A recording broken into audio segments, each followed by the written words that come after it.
The news at this hour begins with the crisis in the opposition People's Democratic Party, PDP, which is showing no signs of resolution as a faction of the National Working Committee has suspended the acting national chairman, Umaru Damagum, and National Secretary, Samuel Anyanwu, for alleged disloyalty to the party. Earlier, a faction of the NWC aligned with Damagum announced the suspension of the National Legal Advisor, Kamaldeen Ajibade, and the National Publicity Secretary, Debo Ologunagba, also for alleged disloyalty. In a new twist, Ologunagba, in a statement on Friday, announced suspension of Damagum and Anyanwu. Meanwhile, the chairman of the PDP Board of Trustees, Adolphus Wabara, had on Thursday called on the National Working Committee to urgently convene a National Executive Committee meeting to address the crisis within the party. And to discuss this, I'm joined by PDP chieftain Moses Idika. Good afternoon. Glad to have you join me on the news. Good afternoon. My pleasure. All right. Let me start by asking if you can help us clarify the reasoning behind the suspension of Umaru Damagum as well as Samuel Anyanwu by a faction of the National Working Committee. I'm not a member of the National Working Committee of the PDP. However, I understand as a member of the party that the PDP is going through a kind of self-cleansing right now because the way the party is being led currently is not such that is beneficial to the party as the main opposition political party in Nigeria. So what is going on is like internal cleansing so that the party can begin to play its role as the opposition political party in Nigeria today. So eventually, something is going to give. The party is going to bounce back. There are forces, anti-democratic forces that have been working around the clock to ensure that PDP does not rise again and that Nigeria becomes a one-party state. So what is going on currently is going to be to the benefit of Nigerians and the People's Democratic Party. Well, when you say it's a form of cleansing for the PDP, other people are saying that this signifies division and then final breakdown of the party, as a unit, that's a PDP. What do you say to that? No, PDP is already an institution in Nigeria. PDP is the only political party that over the past 2 decades has built a structure that can sustain it irrespective of divisions within the party. Like in several parts of the country, in some states, there are crises here and there. Like recently, the national vice chairman of the party in the Southeast, Mr. Leodefa, was also said to have been suspended. And it's kind of, and the suspension came from the world. So what is happening in PDP today is an internal mechanism that people in the party are exploring to ensure that the party does not get overtaken by the APC, who are now camouflaging as members of PDP at various levels of the party to make sure that the party is put down. Well, do you see this, should I say crisis now having an impact on the image of the party? That's, on one hand, and also chances of performance in future elections? No, what is happening in PDP today is rather a defining moment where the party is about to reinvent itself. It's not going to have a negative effect on the party in the long run. Rather, it's going to put the party on a better and stronger footing to face the challenges of 2027 general elections. Okay, let's talk about other internal party wranglings of PDP. Do you think there need be other forms of reconciliation within the party to prevent similar crises from happening again in the future? Yes, there is already a reconciliation committee, which I believe will eventually have a kind of rejig to bring all warring factions in the party together.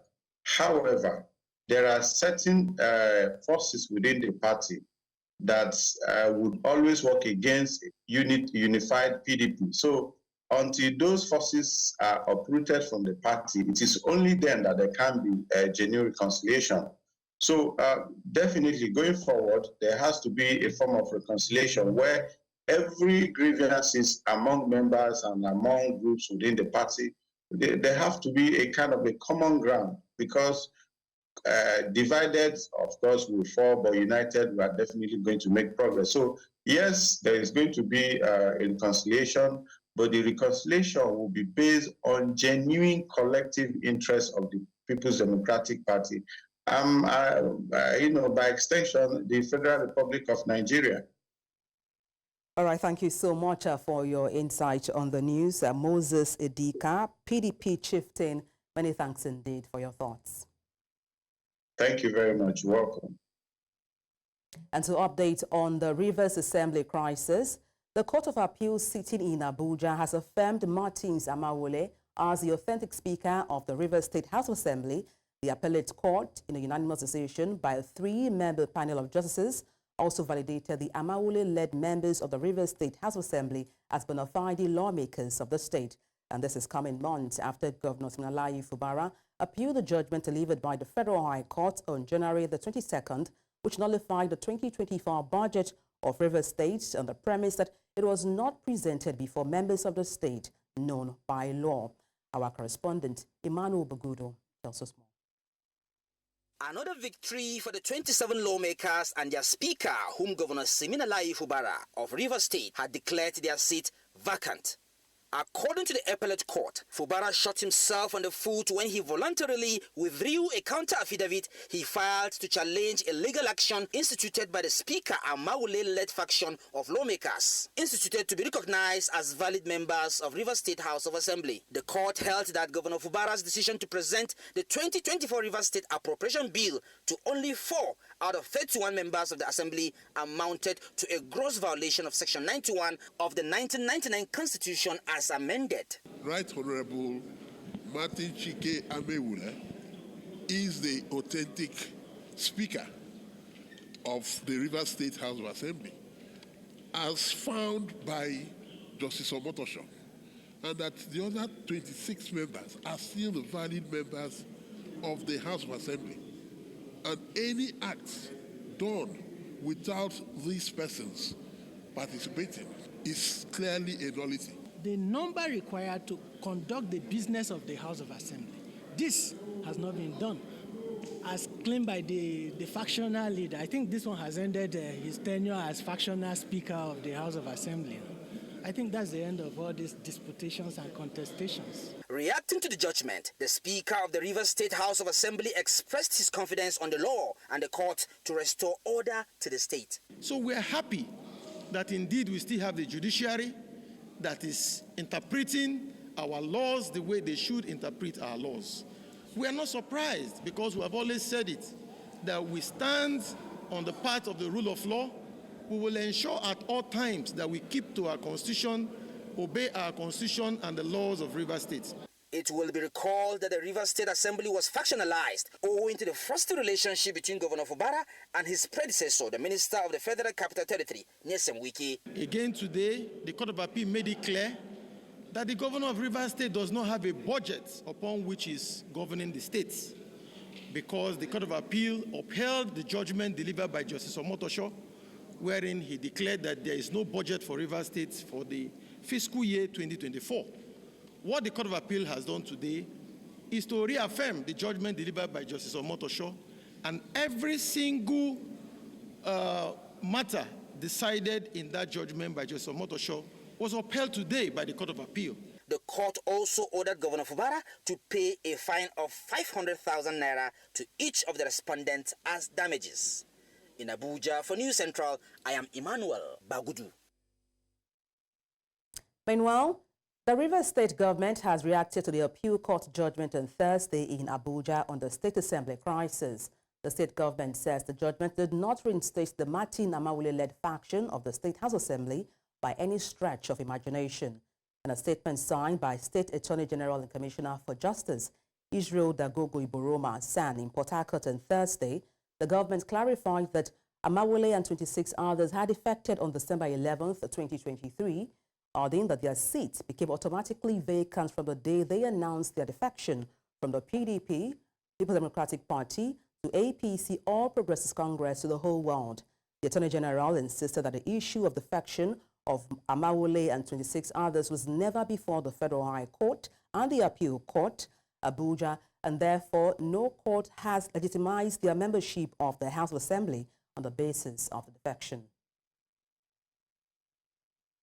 And to our other political stories now, where the Senate has condemned what they term worrying development across 36 states where the political party in power always wins 100% or 99% of seats each time a local government council election is conducted. The upper legislative body admitted that democracy is at best non-existent at the local government level in the country, calling for urgent actions to rescue the third tier of government. The resolutions came after a motion by Senate Minority Leader Abba Moro, representing Benue South and co-sponsored by other senators. The Senate agreed to initiate an open national dialogue with stakeholders, particularly state governors, and to meet with President Bola Tinubu. Equally notes that the provisions of Section 197 of the said Constitution, together with the third schedule, Part 2 of the Constitution, have been grossly breached, and the said local government elections of 5th October 2024 in Benue State and in some parts of Nigeria were marred by rampant manipulation, thus thwarting the goal of establishing truly representative local governments in Nigeria. The truth is, this is going to be a serious and difficult issue to resolve. National Assembly alone, Mr. President and distinguished colleagues, cannot resolve this. We can do our part, but we must do beyond our part. We can say, okay, let's try to say INEC should do. But is that the solution? No. Even INEC, in some states, people complain about INEC. But at least the complaints are less. Also take seriously, but the faster the better. I want us to conclude on all these constitutional amendments, electoral amendments, and then look at ensuring full autonomy for state assemblies, ensuring financial autonomy for local governments. If we can achieve those things under the administration of President Bola Tinubu, then we would have been able to set the democratic process on the right track. And I think that should be our commitment. So observe what they are doing, because this one is akin to somebody sitting down to do caretaker committee and then using the name of election to cover it. We'll stay with election-related matters, where inspection of election materials used in the conduct of the Edo September 21st gubernatorial election for the second day suffered setback at the state INEC headquarters in Benin City. The development followed an argument by the APC that a pending petition against the PDP be addressed before commencement of inspection. Accreditation of parties represented for the process on the second day of inspection of materials of the state INEC headquarters. Journalists were shut out of the process, which was marred by an argument over a series of allegations by the APC that the name of the PDP candidates was not included on the voter register. Amidst the argument came a security alert bordering on safety, following which parties were dispersed. Inspection of the beavers and other materials used in the conduct of September 21st Edo gubernatorial election is expected to commence on Friday. Representatives of the PDP, Ebomwanyi, Edo State APC Chairman Jared Sanebe, and Chairman Labour Party Kelly Ogbaloy shared their thoughts on the development. I'm here today to witness the exercise as directed by an order of courts for election materials to be checked by the parties concerned. But the experience here now is a total melee, and it's not a conducive atmosphere for which an exercise of that kind can take place. So it's my view, therefore, that the agencies concerned, the law enforcement, the political parties concerned, must come together and look at what they can do to ensure that... In the meantime, Members of the People's Democratic Party in Edo State have accused the Independent National Electoral Commission in Edo State of bias during the recently conducted governorship election in the state. And this was as they protested at the INEC headquarters in Abuja, urging the electoral body to compel its state arm to obey a court order allowing the party to inspect bimodal voters registration machines used during the conduct of the poll.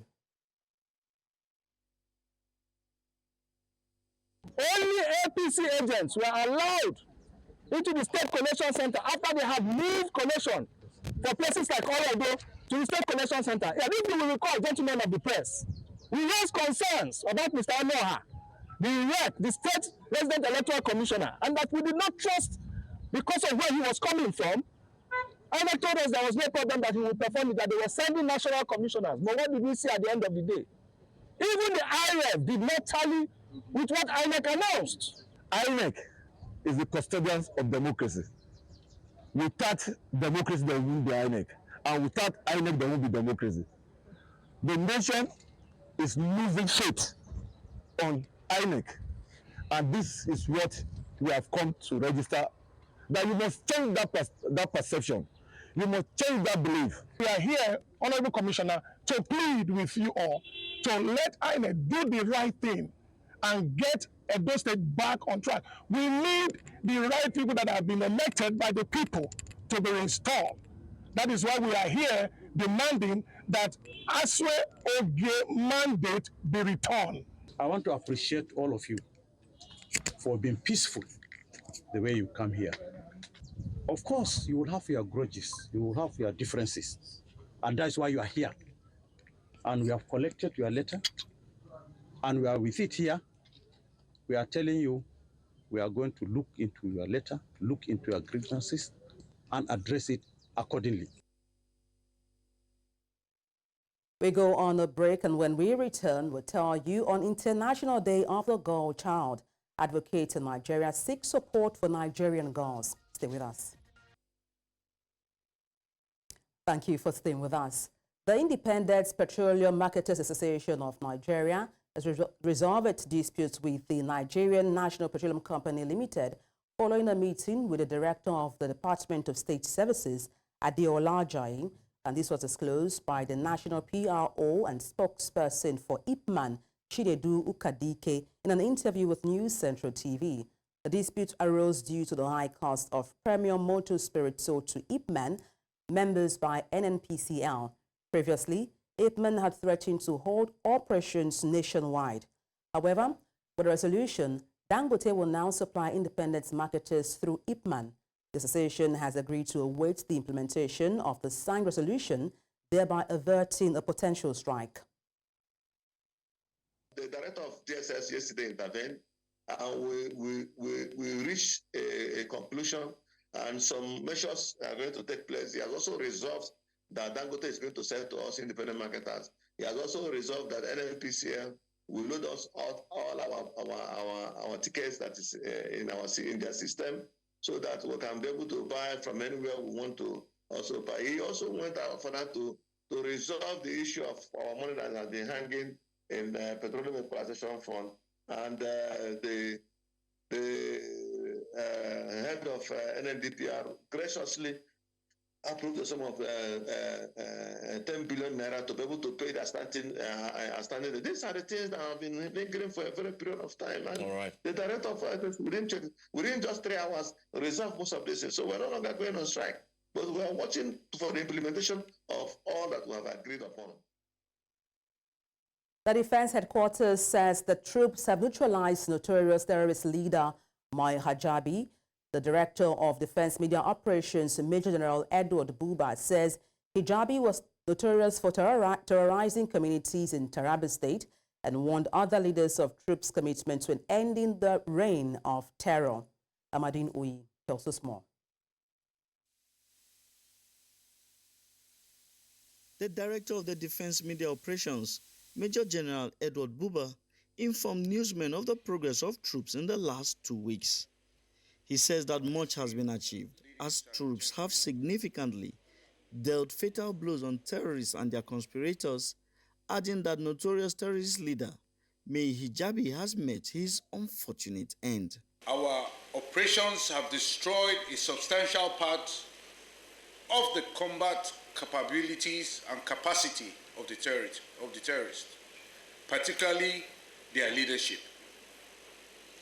Importantly, we are increasingly making significant strides and progress through our operations across the country. For instance, another notorious terrorist leader was eliminated on the battlefield during the week. He was known as May Hijabi. He and his combatants terrorized communities in Taraba State, and we have now made him history. The same fate awaits several other terrorist leaders and their commanders, as from this platform, sooner than later, we will be announcing that they've been taken off the battlefield. He adds that over 100 terrorists were also neutralized around the country, with several kidnapped victims rescued by troops during operations. Now, during the week under review, troops neutralized 165 terrorists and arrested 238 persons. Troops also arrested 35 perpetrators of oil theft and rescued 188 kidnapped hostages.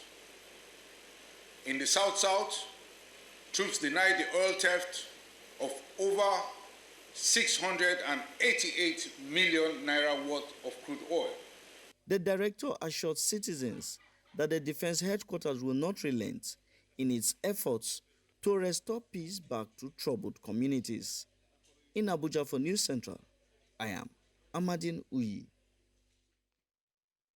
Civil society organizations in the Federal Capital Territory have expressed diverse opinions about the move by the National Assembly to repeal the Violence Against Persons Prohibition Act of 2015, saying it is a setback for the nation's democracy. Some of them spoke at a dialogue session organized by the CARE International on the fates of the girl child in Nigeria as part of activities to mark the International Day of the Girl Child. They say that the VAP Act of 2015, which has been domesticated over in 30 Nigerian states, provides adequate legislation against gender-based violence and various forms of abuse, including domestic violence, rape, female genital mutilation, and child marriage. Part of the process, just like Barrister Altine was, and looked forward to some kind of amendments because of the gaps that were within. And then somebody comes and offers to plait my hair in the absence of my head. And so I felt cheated. The non-alignment of the Criminal Code, the Penal Code, the Child Rights Act, and even the VAP Act is something that we need to discuss, as civil society, and also put before the committee, say, is there a way that we can look at these provisions, all these laws, and see which punishment best suits, this particular offense, especially, and then now decide this is what will apply with regard to this issue. I know that the women are not sleeping. One thing I want to help to disabuse now, the agencies have names, but the people in these agencies make the agencies what it is. There has been, a serious unhealthy relationship between government and the civil space. The civil space represents the people.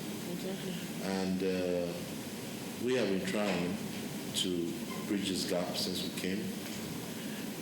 I believe we can do better not to wait until the public hearing before we engage stakeholders. One of the things we can do is basically not to repeal the act, the VAB Act, but we can look at ways we can amend, and instill some stiffer punishments, and also strategies on how to move this forward that will bring better results.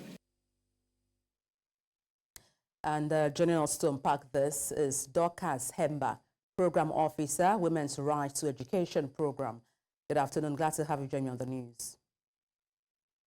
Thank you for having me. All right, today is 11th October. As the world celebrates International Day of the Girl Child, what comes to mind? What comes to mind is the current plight of the girls who are of school age and are not in school and are forced into hard labor, early marriages, and manual jobs to work on the streets and to fend for themselves. So on this day, it comes to mind that these children should have been in school to also be educated as girl children, but they are now so disadvantaged that they find themselves in positions of being or hawking around. Just to make ends meet. Okay, let's look at the... I feel on... You can proceed, go ahead. No, ask your question. Let me continue. Okay, I was going to ask you what kinds of engagements do you think is currently, being held or, you feel is necessary to combat gender-based violence? Well, I feel they've been doing a lot of advocacy, a lot of sensitizations to just not the women, even with the men. So they see the negative effects and the dangers of gender-based violence. The gender-based violence is not just even only on the women, it also encompasses the men. So if we now advocate and let the men know that, yes, this is bad, that a woman should be treated with care, a woman should be treated with understanding, then I think it will be a step forward to try to combat this gender-based violence in our society. You raised something quite striking. You talked about early child marriages in Nigeria. How can that be stopped? Yes. What laws are you looking forward to being put in place to prevent early child marriages in Nigeria? There are child protection laws that are already in place, but it is yet to be implemented by almost all the states in Nigeria. So these child protection laws cover children at a particular stage in their lives, a particular age, that that yes, the laws guide them, and there are some things they should be benefiting at a particular age that they are being denied of. So if these child protection laws are being enacted by almost the whole states in Nigeria, I feel the children will also be given better opportunities to live their lives to the fullest. Well, looking at the girl child, let me ask you, I understand you're in the forefront of advocating for this. I know we're pressed for time. I'll wrap up, help us wrap up very briefly. What do you think are discrepancies, or how can the girl child be empowered in Nigeria? Just very briefly as we wrap up. Well, I feel the government is not doing enough, because the empowerment of the girl child should come from the government. If the government has laws to make sure that once the girl child, the laws protecting the girl child are really put in place and the girl is given their necessary education, the next thing is for the government to look for an empowerment scheme for the girl child to continue her life so she could take care of herself. And this we can do, Nigeria can do by including it in the budgetary allocation of the country for girls and not for the girls, and not just the girls, the women, and also the women, for their social and economic empowerment. Indeed, we hope these concerns are adhered to, and then the girl child given prominence in Nigeria. Thank you so much for your time on the news. Dorcas Hemba, Program Officer, Women's Right to Education. Many thanks indeed. Thank you. Highlighting innovative solutions and the future of technology in Africa was the focus of the 2-day of the Moonshot by Tech Cabal event. The event brought together industry leaders, tech enthusiasts, and entrepreneurs who shared insight on leveraging digital tools to enhance global trade. News Central's Amaewhule tells us more. Digital infrastructure is not just about connectivity.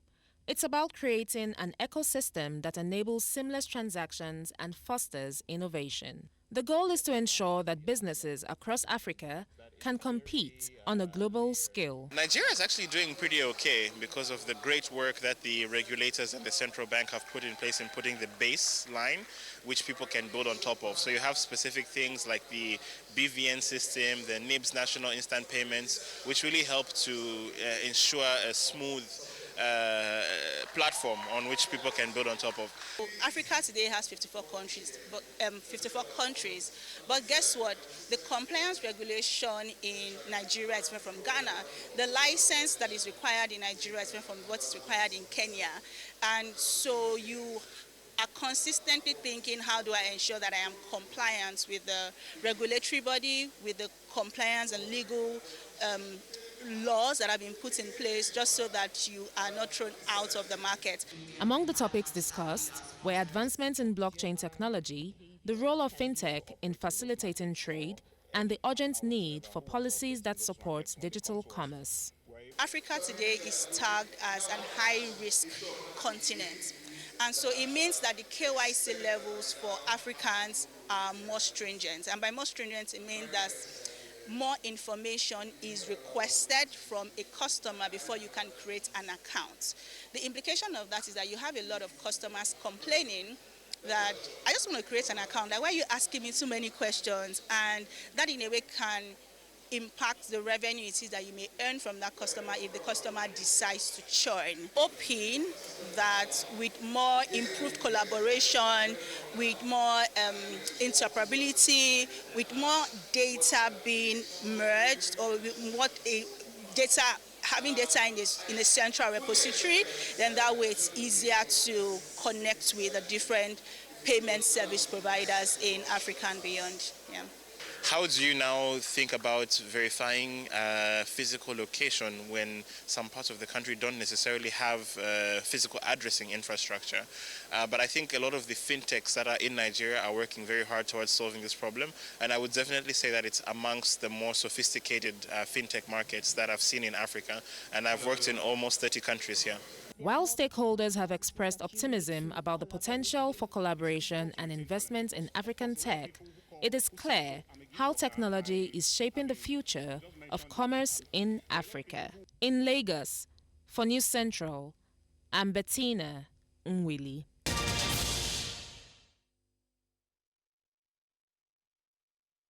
Thank you for staying tuned. To improve policy making, infrastructure development and transformation in Nigeria and Africa, the Nigerian Economic Summit Group is emphasizing the significance of stakeholder participation. The theme of the 30th Nigerian Economic Summit is collaborative action for growth, competitiveness and stability, which aims to encourage stakeholder engagement. The theme will encourage dialogue among key stakeholders to explore cooperative opportunities for growth, competitiveness and stability. The summit seeks to showcase Nigeria's leadership in driving the continent's transformation and to create opportunities for both present and future generations. And to talk about this, I am joined by Adenike Adeyemi, the co-chair technical committee of Nigerian Economic Summit, the 30th version of it. Good afternoon. Glad to have you join me on the news. Thank you for having me. Okay, let me start by asking, how does Nigeria's current unemployment rate reflect on the nation's overall growth? Thank you. So for the conversations this year, we were going to talk about not just the unemployment rate in Nigeria, but also in Africa as a whole. So if you think about it, Africa and Nigeria, being one of the leading countries, has one of the largest young populations and growing populations in the world.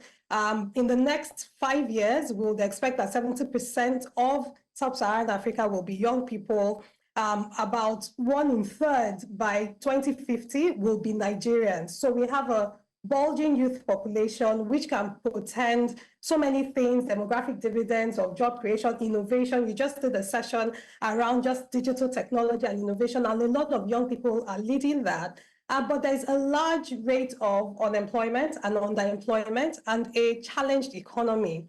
And part of the conversations we want to have is how do we look at harnessing the young population to create jobs and to create what can potentially be a demographic dividend for us as a country to push economic growth. Well, talking about, employment or unemployment as it were, what role do you think the private sector can play in human capital development? Thank you. So if you think about the private sector, the role of the private sector is to come into the marketplace and create opportunities to drive economic growth, jobs, bring in innovation, and also facilitate economic growth in so many ways. And so there's a significant burden on the private sector to create jobs, but even on micro, small, and medium enterprises, which at the moment create at least 70% of the jobs. In Nigeria, it's even up to about 80% of the jobs. And so part of the conversations we're having at the summit this year is that how do we foster competitiveness? How do we foster a stable economy? How do we foster inclusive growth and broad-based growth across board? And how do we also engender really strategic growth of sectors that are very key to job creation and key to socioeconomic growth, not just at the national levels, but also at subnational levels, where you can then even key into potential value propositions at the different state level. If you don't have a thriving private sector, if you do not have a competitive private sector, we really cannot create the jobs that we need to then solve the unemployment or underemployment, that situation that we have. And we can then not get to achieve the potentials that we can potentially have as a country. Now, talking about jobs, just to build on your thought process, there is this buzzword making, waves. I'm sure you may be familiar with it, which is the jackpot syndrome. How has that impacted human capital development? So jackpot is people leaving the country for the perception, which in some cases is real, in some cases maybe not, of opportunities elsewhere. Because for a lot of young people, there's the belief that those who are jackpotting or who are traveling, it's the belief that where they are currently in the country or the state of things, there's really not the hope that they see for job opportunities, economic empowerment, or even career trajectory and career growth. And some of that, like I said, is the perception that I go somewhere else, even if in some of those situations, it may be a harder path to be able to go somewhere else. Some people go, to seek, as I say, greener pastures. And so to be able to reverse that trend, to be able to help to ensure that our young people are staying and building the economy for us, it's first of all making sure that they feel that Nigeria is a stable place for them to be able to find jobs, not just for now, but also in terms of their future, in terms of if and when they decide to set up families, that there are income generating potentials for them to be able to have stable lives, stable jobs for themselves, their families, their communities, and the like. On the reverse also is the term jackpada, where people also see Nigeria as the potential to come back. So again, reversing the brain drain. And so even part of the conversations that we're going to have at the summit include different conversations around how do we help to shape and capture the entrepreneurship, ecosystem, innovation potential that Nigeria can potentially be, where even young people that have or are planning to go back can also look at the country and say, oh, this is where I can build a thriving business. This is where I can get jobs that will be able to sustain myself, my needs, and my own desires, whatever that may be. All right, and thank you so much indeed. We hope these conversations are, made bare and then, notes taken to help implement them. Thank you so much for your insight. Adenike Adeyemi, Co-Chair, Technical Committee, Nigerian Economic Summit, the 30th edition. Many thanks indeed for your insights. Thank you. In Central Africa, the appeal process has begun following a trial in which 37 people were sentenced to death for what the army described as a failed coup attempt in Democratic Republic of Congo, DRC. A total of 51 people went on trial in September in the DRC over the alleged May coup plot, during which armed men attacked the minister's home before heading to presidential offices. Among 37 sentenced were 3 Americans, as well as a Belgian, Briton, and Canadian, all of whom also held Congolese nationality. The alleged plot was led by Christian Malanga, a Congolese man who had become a naturalized American and was killed by security forces. C'est un appel qu'on peut qualifier de l'intérêt de droit pour permettre, en cas de condamnation ou de la confirmation de la condamnation, soit à la peine capitale, soit à la servitude pénale à perpétuité, que le président de la République soit saisi pour une ordonnance de grâce, pour accorder la grâce aux condamnés. Vous savez.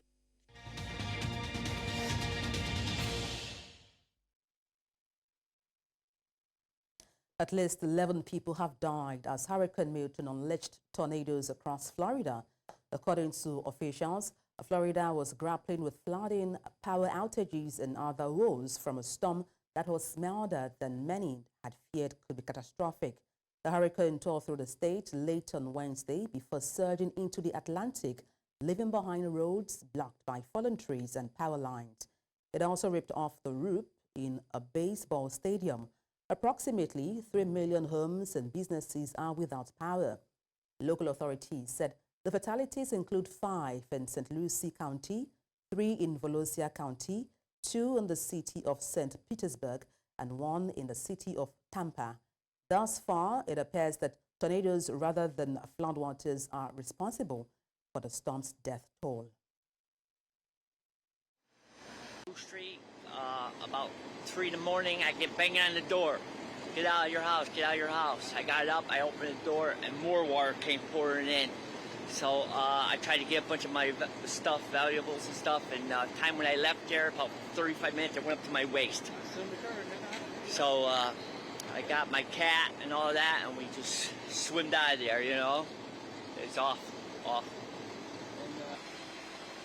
The water is all the way up to people's doors, windows. I mean, people had to get transported out however way they could get out. This is really scary. This is very scary. I've never experienced anything like this.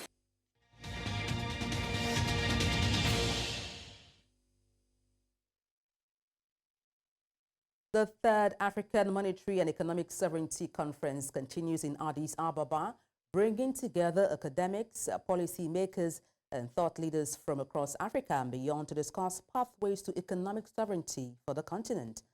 Day 2 of the conference delves into critical issues of climate change and debt restructuring.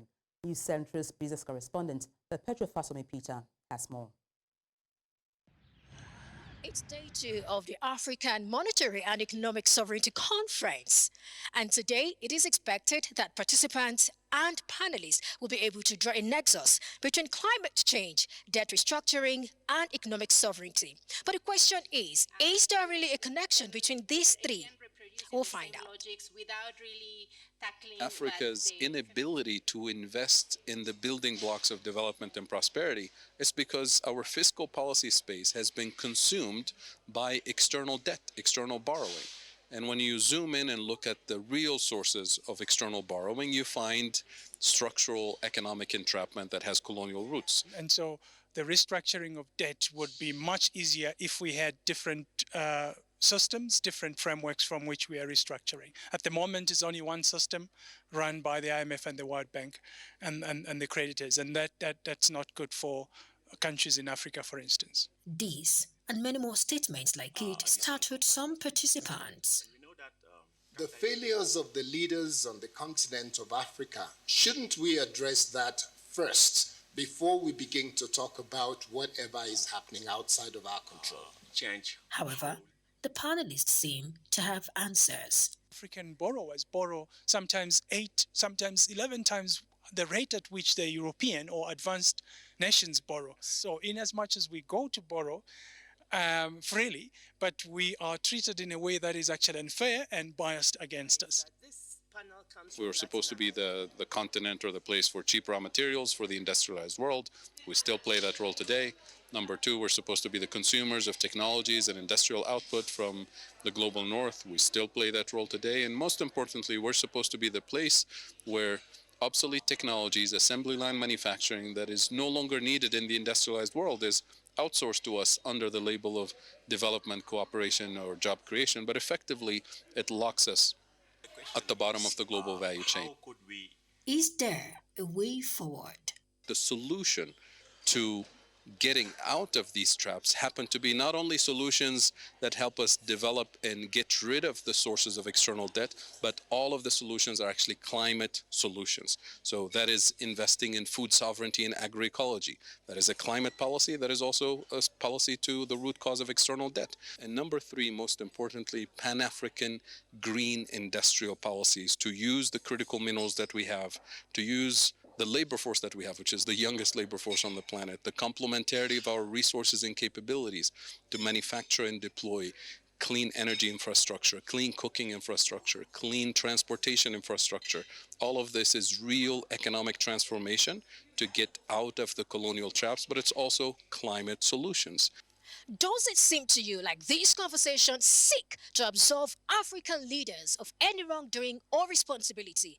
Well, I thought so too. But what I do know is that there is a need for balance. So, African leaders must take responsibility, develop their economies, because it is only when they do that that we can see the economic sovereignty that we desire.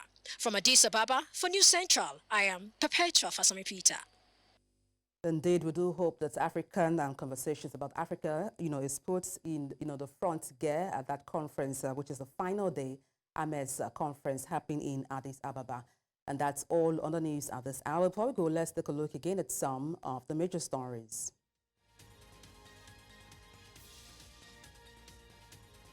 PDP crisis thickens as National Working Committee faction suspends National Chairman, Secretary, and others. Nigerian troops has eliminated bandit leader Maya Hajabi in its war against terrorism.